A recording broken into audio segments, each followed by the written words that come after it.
Hello, and welcome to Enlightened Empaths, your community for the spiritually awakened, where we discuss, explore, and connect with fellow empaths, healers, intuitives, and seekers.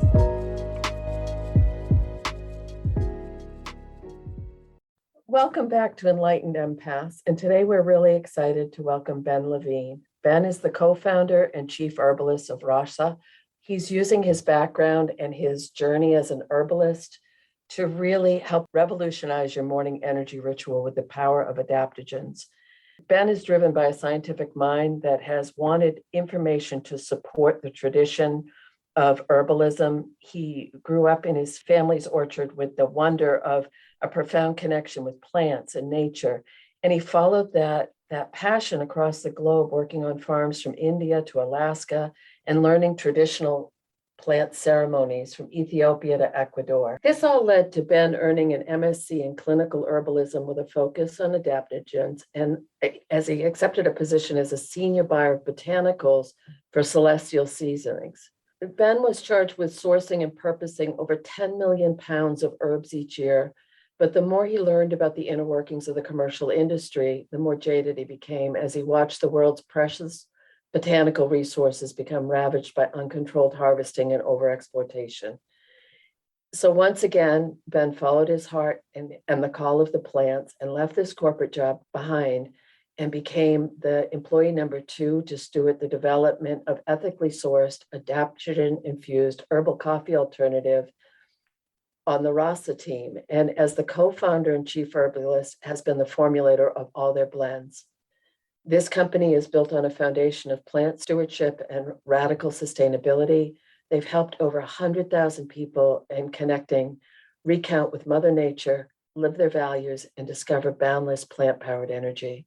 So welcome, Ben. So nice to have you here today. Thanks, Denise. I'm really happy to be here with you. One of the things that I noticed on your site, and this really touched my soul, is that the premise of what you do is really based on sustainable sourcing and purity and testing and social responsibility. And I think a lot of people that are interested in herbalism don't realize the whole industry that's behind this. So could you maybe touch on that a little bit? Yeah. The international herbal industry is massive, millions and millions and millions of pounds a year, and all over the world, in Europe, in Southeast Asia and Africa and South America, in the US, and these plants are traveling all over the place. And a lot of times they're treated as purely business or commodities. And as an herbalist, I trained with plants in my own bioregion and with people that really understand all the other sides of plants besides just their chemicals, the spiritual side, the emotional sides, the relational, the ability to enter into a dialogue with these plants. And so there's always been a bit of a cognitive dissonance, but for me on the herbalist side versus the commerce side, and trying to reconcile those and say, how can we bring love to a global supply chain and bring relationship and deep relationship to the people and plants that really provide a lot of the medicine that we use in the US.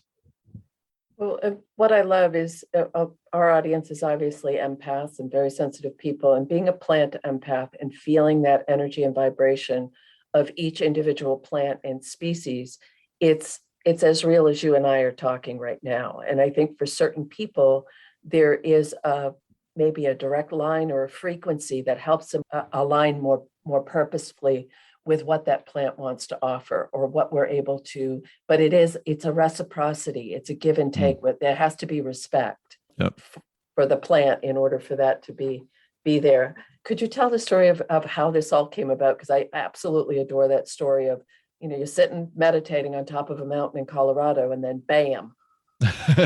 Yeah, I was already started on the herb path. I was working for Celestial Seasonings, the massive tea company, as a herb buyer and learning the industry side of things. And I was also in herb school in Colorado and really felt like I found my people. I was getting a lot of energy from class and from the incredible teachers I had, but I didn't have a direct experience in the wild with plants in a way that really rooted me in the work. And so I felt like I wanted this, and I was kind of putting that intention out there. And one weekend I just had this intuitive need to get in my car and drive into the mountains. And I drove for about an hour and stopped at this dirt road, started walking up the dirt road, and there's this little trail to the side that I would, it's not on any maps. It's not a marked trail, not a public trail. It's just totally magic that I found it. And I started walking up it, and I knew that there was this sacred plant to the region I live in Colorado, called Osha. It's sacred for the Arapaho peoples and the Ute and the Shan. And I knew this plant was up there. I'd never been to this trail before, but it was kind of like almost trance-like. And I walked up there and just sat with the plant. I dug a little bit, which was my first time ever harvesting that plant, and chewed a little bit on the root, and just had this profound knowing and communication with Osha.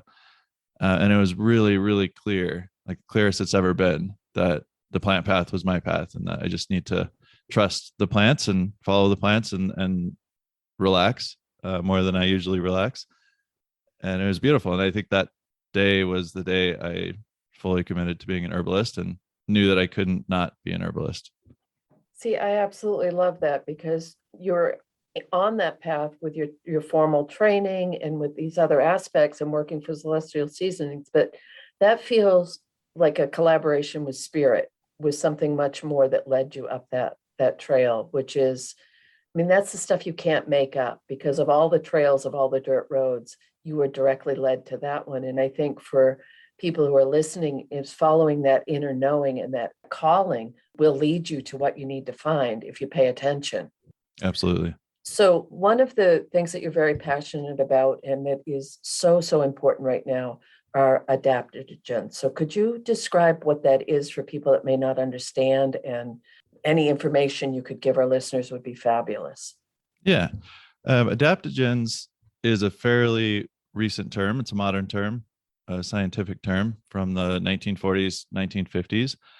But if we back up further, almost every traditional medicine system in the world has some word for vitality. In traditional Chinese medicine, it's qi. In Ayurveda, it's prana. In Greek traditional medicine, it's pneuma, the true energy that flows from the heart. And these traditional medicinal systems also understood that this vitality, this qi, can be compromised. And it's compromised by like a shock or intense emotions, constant overstimulation, whether that's physical, it's mental. And it resembles fairly closely what we call in the modern day, what we call burnout. And we're dealing with this chronic stress fairly consistently in our modern societies in a way that we never evolutionarily have. And so this understanding of vitality and qi kind of matches up to a lot of the ways we're compromised today. And these cultures had herbs that they revered particularly to support this vitality. In Chinese medicine, it's the qi tonics. In Ayurveda, it's the rasayanas, or the rejuvenative tonics. And most of these herbs are what we now consider adaptogens. Adaptogens is a term coined by the Russians. They started doing research in the 40s and 50s, trying to find plants that can help give their people an edge. They're cosmonauts, they're athletes. And they started experimenting with substances like meth, which is obviously a really intense stimulant. Mm-hmm. And they saw a big increase in performance the first day, but then the second day was a complete collapse, well below average in performance. Like it wasn't a sustainable edge. And so they looked for what they called adaptogens, which maybe don't stimulate us to the degree that something like coffee or meth might, but help us build resilience and help us adapt to stress in a way that gives us greater performance over time. And it turns out that a lot of the plants that are now deemed adaptogens are these traditional vitality tonics. And that just blows my mind because they also share a lot of chemistry, whether they're from India or from South America or from China. There's some common chemistry that it helps explain how they work, which is amazing. See, I love that because that also goes back to we've been given the tools we need if we know how to use them. Mm-hmm. And that may be a connection with spirit or so. How do mushrooms fit into the adaptogen category? It's a good question. And mushrooms as a whole are often conflated with adaptogens. A lot of marketing companies without Herbalist, just saying all these mushrooms are adaptogens. But there are 3 mushrooms in particular that are considered adaptogens that work through the stress response.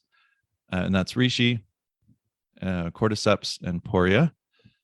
And we use all of those in RASA, and I absolutely love mushrooms. And mushrooms are great overall tonics, but where adaptogens focus on stress, mushrooms often focus on immunity. Okay, that's really helpful. So if someone was maybe suffering from what would be termed adrenal fatigue, working with adaptogens could be a solution or a path towards healing. Absolutely. And the term adrenal fatigue is a bit of a misnomer. The symptom picture is very much real, but the cause is more, it's upstream a bit more in the brain where our cortisol feedback loop is started and stopped. And what happens is we develop, because we have chronic cortisol is our stress hormone. Right. It's the thing that keeps you up at night and wakes you up in the morning. If you're on a natural rhythm, it wakes you up in the morning, but often when we have chronic stress, it's all out of whack and chronically elevated. And we develop, it's kind of like insulin resistance, but for cortisol resistance. And that's happening in the brain where we're unable to shut off the cortisol. We're less sensitive to cortisol. And then we start getting this chronic fatigue and burnout and adrenal fatigue. And adaptogens can absolutely be incredible in this scenario because they have compounds that look very similar to cortisol called triterpenoid saponins, but they don't act quite like cortisol. They're partial agonists, which means they partially bind to receptors that normally would bind to cortisol, but it has the effect of putting a ceiling on the amount of stress that we feel and the amount of cortisol that's secreted. So if someone were to start using adaptogens as a practice, is it a gradual increase? Does it time release? Is it something that if you stop it, you're going to stop getting the benefit? I guess, does it build up slowly in your system and become just part of your natural chemistry? That's another really good question. I liken adaptogens to probiotics. So traditionally we ate probiotics every day in the form of sauerkraut, cheese, and we were constantly getting probiotics and they were awesome for our health. And once you stop taking probiotics, after a couple of weeks, your body might forget what the benefits of the probiotics. And adaptogens are similar. It takes them, like you will feel, depending on the herb, you will feel something the first day, but it's really after a couple of weeks that you start to notice the bigger shifts. I remember when I first was experimenting with adaptogens, and I would take them I would take some of the more stimulating ones before I'd go on trail runs, and was really enjoying them, but I kept hearing cumulative use is really important. So I took adaptogens for a couple of weeks, and I was in a goat co-op at the time. And every Thursday I would go milk the goats, feed them, put them in their pens for the night, and clean up their pens. And it was so much fun and also so frustrating. Anyone who's worked with goats knows, like, they are they are the most stubborn animals I've ever met. And getting them into their pen at night was I usually got extremely frustrated and angry and just generally dour. And I remember after 2 weeks of adaptogens, this became kind of my reference point. It was this goat co-op, and I was putting in the goats and doing the chores, and I noticed, like, wow, the clouds are really beautiful. They're like a really beautiful orange today. And just feeling the breeze and just connecting with the goats, and they were just as stubborn as usual, but I wasn't reacting. I wasn't on as short of a wire. And that's when I realized, like adaptogens are powerful in a subtle sort of way. That's an excellent way to describe it and to put it into focus. So I've taken astragalus for years. It works well with me. It helps build my immune system. It's just something I've always been really comfortable taking, but I am exploring more of these other things. So what might be some beginning things people could try as adaptogens? Yeah, the adaptogens, we talk about adaptogens a lot as a class of herbs, but they're also unique personalities, and herb to herb, they're quite different. So I think it depends. If you're going to start with individual herbs, it depends a little bit on your constitution. Okay. Ashwagandha, for instance, is one of the more popular adaptogens from India. Just a really beautiful, nourishing, rebuilding adaptogen. And it's also a nervine, which means it's toning and relaxing to the nervous system. And it helps you sleep. And I mean, it's just a really, really beautiful herb. One of my favorites. But it's quite heating, which means if you're someone that runs hot, it could be aggravating to you potentially. On the other end of the spectrum, I'd say is rhodiola, which is from kind of the boreal regions of the world. Grows in Scandinavia, Siberia, Far East China. And this herb is one of the more stimulating adaptogens. It's a slight central nervous system stimulant. You take it once at a pretty decent dose and you will definitely feel it. And it's very cold in nature. And so if you're cold, it could also aggravate your constitution. Then it can be a bit stimulating for many folks.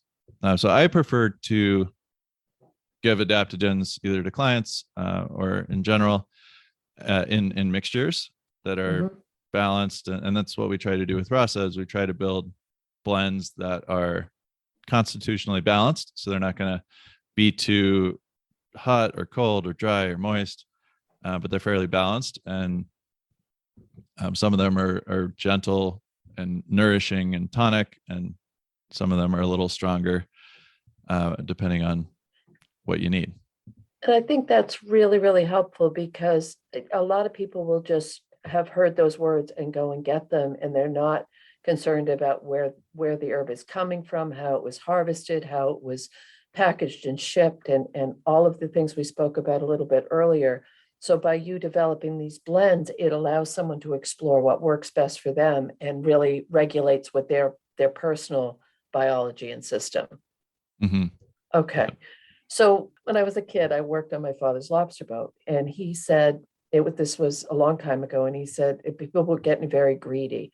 And he said to me, Denise, people are raping the ocean, and there'll be a time where there's not going to be this abundance. And I think we're seeing that now with the herbal culture and the mushroom culture. There's chaga became huge in this part of the country where I live, and a lot of people were wild harvesting and not respectfully, because they were looking at it from a place of greed and money. So could you talk a little bit about sustainability and ethical harvesting of herbs? Yeah, and I'm really happy you mentioned chaga. Chaga's been booming in popularity, and not enough people are asking the questions. Is it sustainable? It's almost exclusively wildcrafted. And there's some massive companies that have made their entire business around this one single ingredient, and they're growing fast. And you have to wonder, are there going to be issues? And you're already starting to see. Where do you live, Denise? Like what area of the country? Western Maine. Oh, amazing. Okay, you said lobster, so that makes sense. There are already herbalists in the Northeast and the Northwest of the U.S. saying, like, hey, 20 years ago, I used to see this many chaga, and now I hardly see any. And we're not holding these companies accountable. And also in China and Russia, I've seen I'll talk about a couple of other herbs in a second that I've seen, like, we weren't really aware of what the wild populations were and their sustainability until it was nearly too late, or too late in some cases. So I think, chaga is a really good one to talk about. And we were using a wild crafted chaga initially in RASA 4 years ago.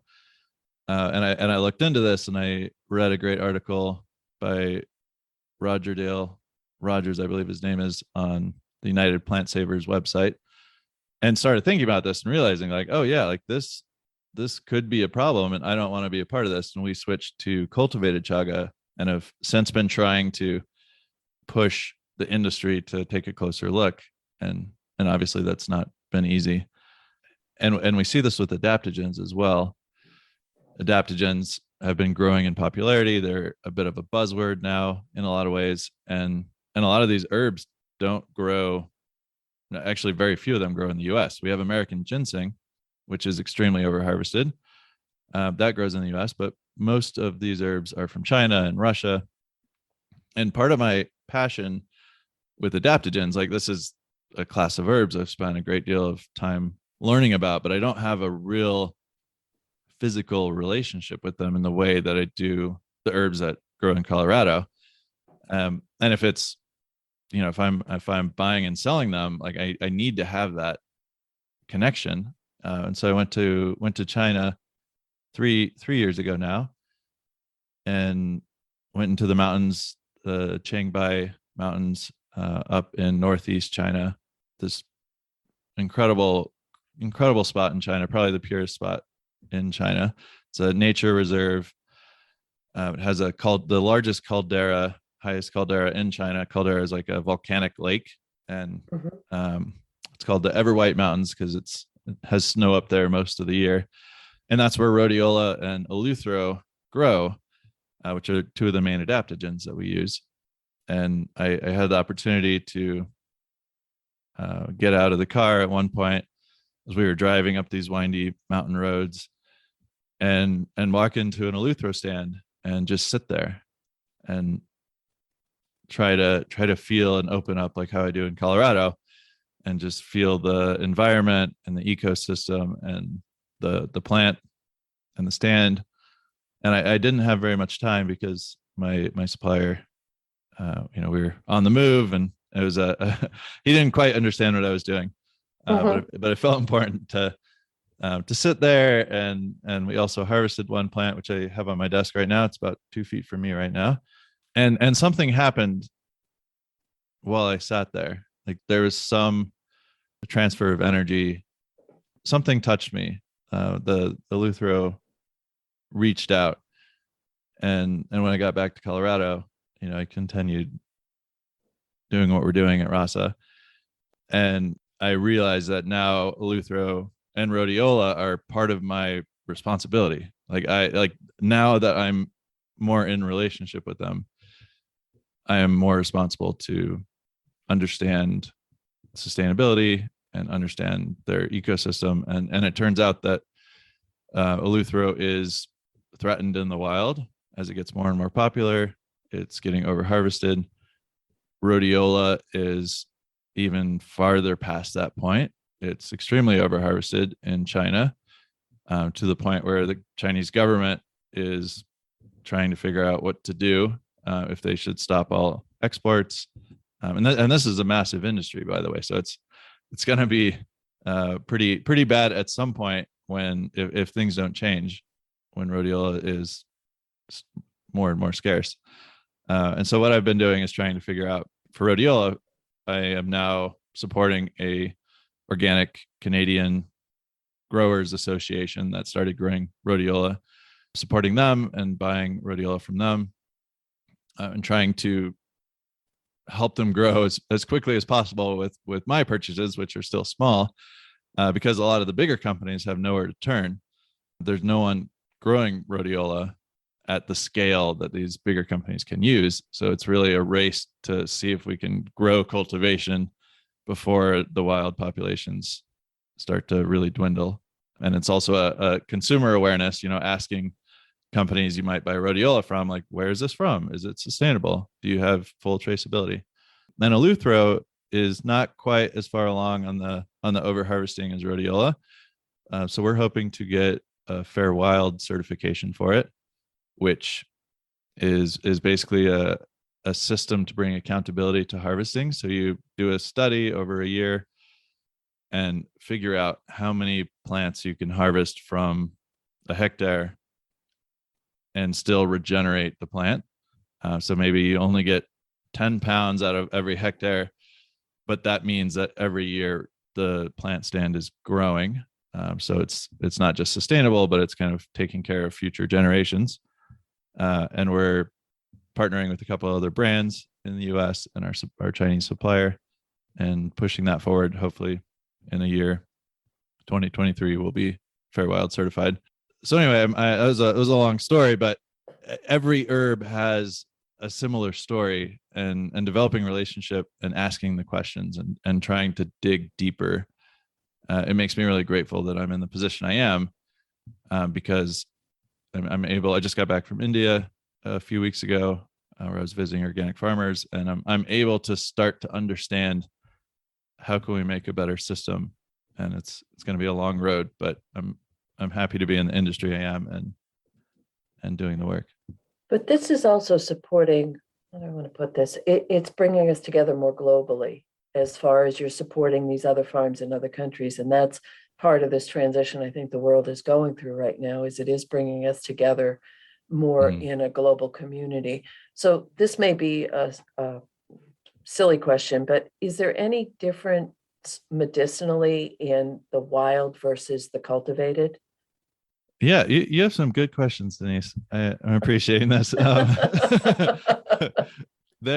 is a loaded question, because the answer is yes. There's this Chinese concept called Di Dao, or authentic source, where they only want medicinal herbs from where they traditionally grow. And it turns out that when you take a plant from its watershed or its bioregion and you plant it somewhere else, it is no longer the same plant. For instance, chamomile. I was down in Mexico visiting chamomile fields maybe 6 years ago, and before RASA, and realized that chamomile is not native to Mexico. It's native to Europe, and there are certain bugs in Europe that pressure, it's called pest pressure the chamomile, and the chamomile produces these protective compounds to drive off the insects, and those are the compounds that are medicinal for us. There's this beautiful blue oil, chamazoline, that chamomile produces. That's a protective compound for chamomile and profoundly medicinal for humans. And in Mexico, there aren't any of those bugs, which is awesome for the farmers because there's no pest pressure, or at least there's different pest pressure.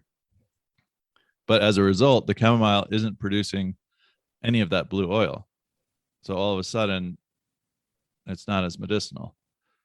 And so anytime you start a cultivation project, you also have to do some testing and think about, like, are we giving the plant the same amount of stress that it needs to have to develop its medicinal qualities? Another example is maca in Peru. Awesome, grown at high altitudes. The Chinese started growing it at low altitudes and using nitrogen fertilizer, and they got like plump radishes instead of maca, like very little macamides. So the rhodiola that we're cultivating, or we're buying, that's cultivated in Canada, they're lucky in a way that the bioregion, like rhodiola grows in boreal regions of the world, kind of the top regions of the world, and it's grown in Alberta, which has a lot of that, high altitude, extreme winters, has a lot of the same environment that the plant would have in Sweden or in Russia. And so the rosavins are at very good levels. Well, that's fascinating. Thank you. That's really, really interesting because I think, again, it goes back to if you don't have a base of knowledge. And what I love is you can tell this is your world. With the way you talk about it, your energy, you found your calling, your path, and what you're very passionate about. And I think so many people are looking for that right now. Mm. And you're lucky enough that you're willing to do the work to be that person. Because I do feel like you're very protective of the herbal world as well as building a sustainable company, Yeah, which is thanks. huge, huge, huge, huge. Going in a different direction is a lot of people, and you've mentioned this, that you've experienced ayahuasca and different psychotropic plants. And one of the things that I feel that's a very sacred ceremony to do any kind of plant medicine. And especially if it's to raise consciousness or increase spirit. And it concerns me greatly that people, this is my own personal aside, that some people are seeing it more as a recreational and they're not honoring the intensity of what you may experience when you decide to do an ayahuasca ceremony. So could you maybe open that door a little bit? Yeah, I have several thoughts. The first one that comes to mind is how healing it was to go to Ecuador, to a Quechua community that my friend has been siding with for over a decade. And as a herbalist in the U.S., you're hiking on a trail and you see a plant that you love, and maybe you pray a little bit with that plant, or you're showing some respect, and folks walking by on the trail might look at you kind of oddly, like it's a abnormal behavior in the US to treat plants like anything but a nice green landscape to look at. And when I was down in Ecuador, we were on a plant walk, and just watching how they interacted with plants and seeing how normalized it was in their culture, that of course you ask before you harvest, of course you do it with respect, of course there is more to the plant than its wood or its chemicals. And I remember we harvested a bark from a tree, and our guide Juan, with a machete, added mud to the wound on the tree, saying this will help it heal faster. And everything about that was just so deeply healing for me. Like I'm not the weird one in the US. Like our society is the weird one. It does come back to respect. Yeah. And respecting not only the plant itself, but just life in general.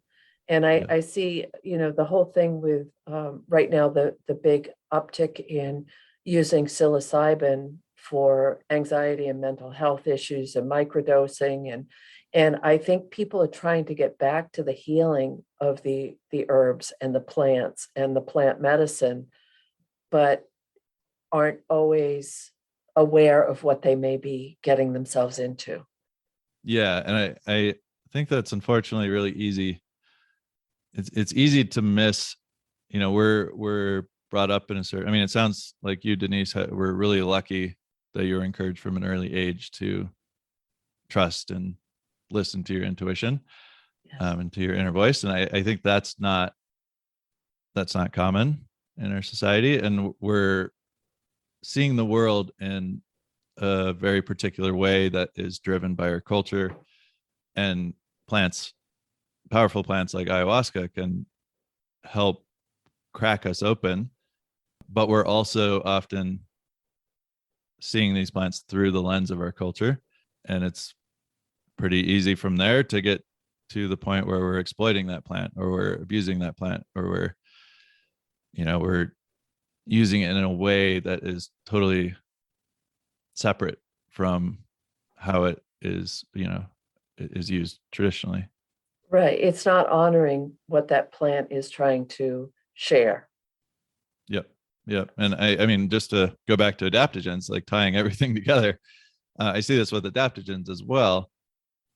we're a coffee alternative, and many folks use coffee to overextend their bodies and kind of perpetuate this disembodiment where the mental dominates the body. And you can use coffee to do that as well. And adaptogens are so much milder and so much more nourishing. But even then, like, we still see folks just plug that into the same system and say, like, how can I use adaptogens to just keep overextending myself? So once you adapt to using your products, we're just going to do a shameless plug there, because your site is beautiful, what you offer, and anyone that's looking, you really, and we'll talk about that more in a second. But do you have to go through withdrawals of what's in your system now as you add in your product? Because I've let go of caffeine different times in my life and got the headaches and the whole physical reaction to that. So is there a kind of a weaning off process as your body reacclimates to bringing in these healthier adaptogens? Yeah, and I could say a lot about coffee. I've had my own cycles with caffeine throughout my life, and I think much prefer my energy without any caffeine. But it is very addictive for me and for many folks. And there's a lot of things going on with caffeine that are it's very much a drug in a lot of ways. And there is going to be a withdrawal period. It can be a couple of weeks. If you're a really heavy coffee drinker, it could be longer, as your brain rebuilds those receptors that got upregulated or downregulated, and kind of brings your brain back to balance. And so adaptogens can help folks wean off of coffee. A lot of times we recommend, if people are looking to quit coffee, to slowly taper. We sell one product that is 50% coffee. And it was a bit of a fight when we were deciding if we were going to launch this or not. And, I'm like the idealistic purist, like, we can't sell anything with caffeine. But at the same time, like, coffee is incredibly popular. And if you're going to quit coffee, it's helpful to have like a half coffee, half adaptogens as an intermediary step, as a gateway to adaptogens and RASA as a whole. And that can really help, because they are able to boost your energy a bit, and help with that, the fatigue that a lot of people get when they quit coffee. Did you see more connection with your intuition? Oh my God. Yeah. I mean, that's what it is for me. When I'm drinking a lot of caffeine, it is really hard for me to tell what's my inner voice and what's coffee. I am no longer able to trust, is this my heart energy, like, I want to do this, or is it just this intense energy I'm getting from coffee that kind of can roll over all of my subtle resistance, all of my little ways of knowing, and just bulldoze over that and get into this kind of tunnel vision of productivity. Yeah, and I lose that inner voice to a pretty good degree. Wow, that's really interesting, because I think so many people are trying to improve their connection with their own inner knowing and light, and anything we can do for that right now, especially in these tumultuous times, is going to be really helpful. And your website is wearerasa.com, wearerasa.com, and you offer a beautiful ritual sample pack, and there's a plethora of information and articles and things, but there's also a little quiz on there that will help you find your own blend. So if you're questioning, oh, which one do I need? They'll walk you right through this, which is beautiful. And for our listeners, very, very generous. So thank you, Ben. Offering 15% off if you order and use the code enlightened15. So the word enlightened 15, the numbers 15. And that will give you 15% off of your order. So thank you for that. That's incredible. You're welcome, Denise. Big fan of the work you do. Yeah, well, this is, I think, one of the things that Samantha and I really strive for, is to bring people who will have a global perspective and I know there are people in different parts of the world right now that are hearing this that just got a nudge to say, okay, I am on the right path. The plants are calling me. So what resources would you suggest for people if they wanted to explore herbalism a bit more? I think I'll do a plug for another company that I really like, or another herbalist that I really love, Guido Mazet. He's the co-founder of a beautiful company called Urban Moonshine, which is a bitters company, and he has a free herb school on their website. It's a 16-week introductory curriculum, but he's a really inspiring teacher, and like that's such a easy, low commitment, low threshold, and free way to start learning about herbs. And it's at Urban Moonshine, and then navigate to Herb School. He also has a great book called Wild Plant Medicine. And then away from the more intellectual side of things, I think in a more relational aspect, finding a sit spot and just going there as often as you can, and maybe finding an herb or a plant that you gravitate towards, and trying to build a relationship and learn everything you can about it.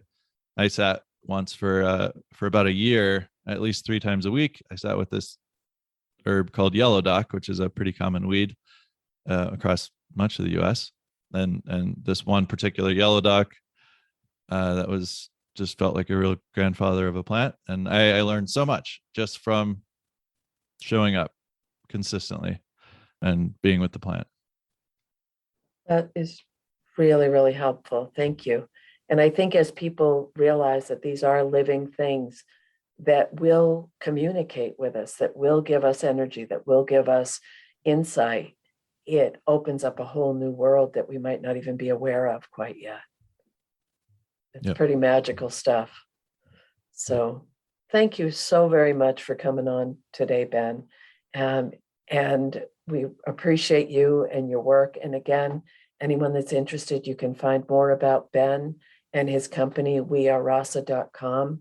It's a lot of information and resources, and it may be worth giving yourself the gift of stepping back from coffee a little bit by trying one of their wonderful blends.